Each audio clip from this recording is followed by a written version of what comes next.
Salve galera, beleza? Você está no canal preferido de Augusto Conte e a gente vai falar um pouco sobre o positivismo e sua influência na historiografia para que a gente possa comentar no próximo vídeo sobre o Durkheim, a sociologia e sua influência na historiografia do século XX. Para tratar do Durkheim é preciso tratar do Conte.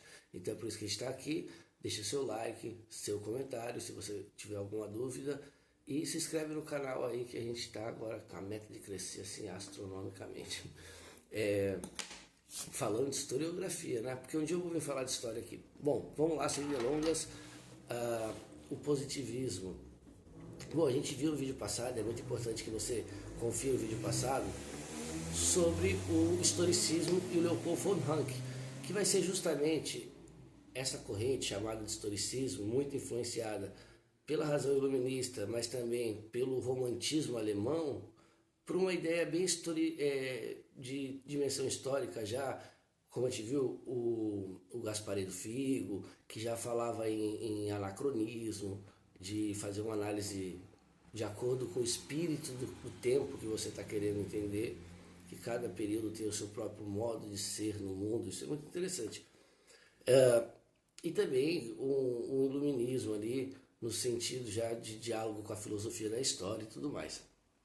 E a gente vai se basear aqui nessa aula no livro do professor de instrução, José de Assunção Barros, Teoria da História, volume 2, Os Primeiros Paradigmas, Positivismo e Historicismo. E é com o historicismo, Leopold von Ranke, etc., que vai entrar para a universidade, né, a historiografia. E o positivismo surge nesse contexto do século XIX, voltado mais para a área do que a gente vai chamar de sociologia. No entanto, ele vai influenciar alguns pensadores que a gente vai analisar um com mais calma aqui, que é o Hipólito Taine, né? Mas daqui a pouco a gente chega lá na historiografia. E o professor José de Assunção Barros também associa o positivismo a uma espécie de guinada conservadora do iluminismo, no sentido de que já não tem mais os pressupostos revolucionários, né, do final do século XVIII, e já está pensando na ideia de ordem, de progresso, a gente vai entender isso. O grande nome do pensamento positivo, vamos chamar assim, é Augusto Comte. Mas a gente tem outros, por exemplo, o professor dele, que é o Saint-Simon, que é dito um socialista utópico, esqueci o livro dele, está ali atrás. Tem o livro do Durkheim, inclusive, Socialismo, que eu acho que é um excelente livro para estudar o Saint-Simon.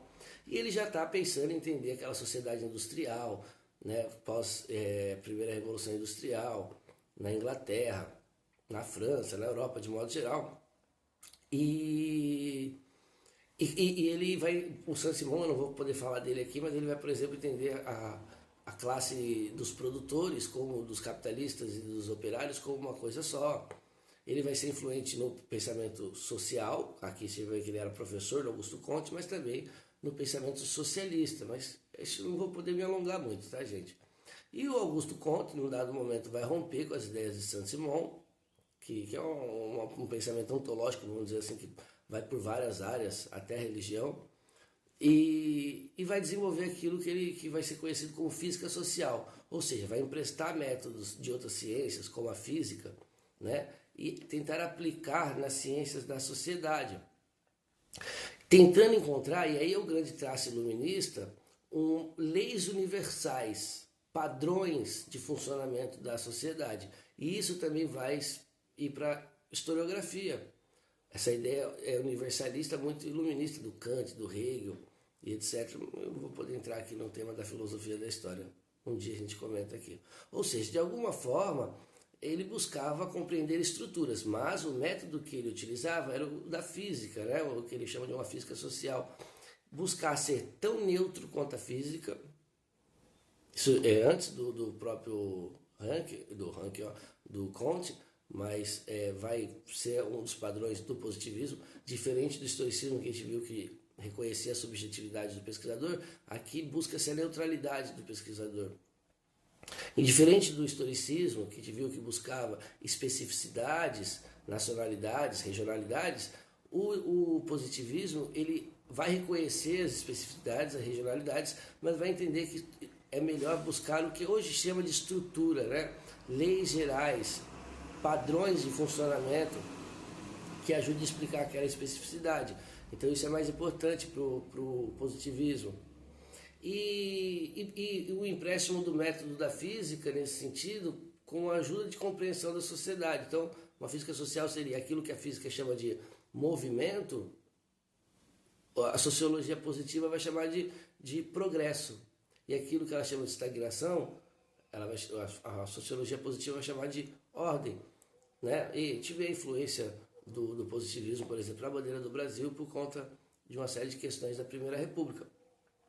Mas é importante aqui ressaltar, então, que muitas das vezes a gente fala assim, os positivistas, e colocamos o historicismo e o positivismo como fosse uma coisa só. Embora ambas sejam do século XIX e que possam ser enquadradas como historiografia tradicional, elas se assemelham na busca da tentativa de entender a história por meio de um método, etc., e pela razão e tudo mais, elas se diferenciam nesses pontos. Uma é mais universalista, outra é mais regionalista. Uma busca a neutralidade do pesquisador, outro reconhece a subjetividade. E são coisas diferentes, tá? E combinam em análises diferentes. Os historicistas, por exemplo, eles vão estar muito ligados a estudos da Roma Antiga, até com a própria arqueologia, com a linguística, estudos da antiguidade de modo geral, estudos bíblicos. Já os positivistas estarão mais voltados para uma história que no tempo deles era uma história relativamente recente, né? Então você escreveu em 1880 sobre a Revolução Francesa, como a gente já viu Hipólito Taine, que escreve sobre a Revolução Francesa, isso é relativamente recente. E é importante dizer que o senso de historicidade e de relação com a ciência da história do historicismo, ele é intrínseco, né? Tanto que foi o historicismo que levou a história para a universidade como ciência acadêmica. O positivismo, ele vai ter uma relação mais intrínseca com a sociologia e, num dado momento, vai influenciar alguns historiadores do século XIX, como o Hipólito Taine, que a gente vai comentar aqui um pouco, né? E essa influência estará um tanto quanto mais voltada, não exclusivamente à história contemporânea, à história moderna, não se aventurando tanto no princípio assim a questões mais de história da antiguidade e até mesmo a Alta Idade Média. Acho que esses pontos são interessantes para diferenciar as duas e ao mesmo tempo ter alguns pontos para relacioná-las. Então vamos lá.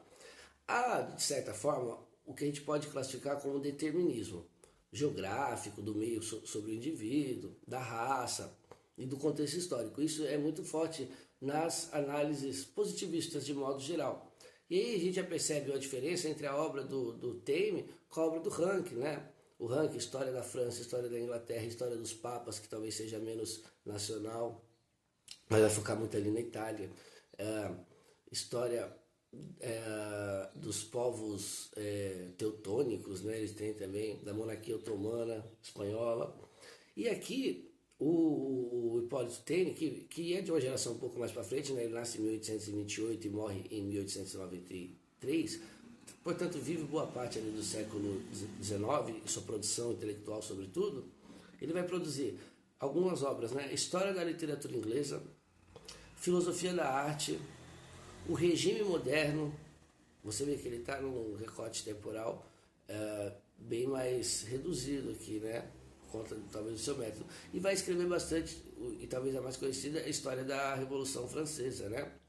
De 1888, a sua parte mais assim madura intelectualmente, o livro famoso, que eu não achei em português, que é As Origens da França Contemporânea.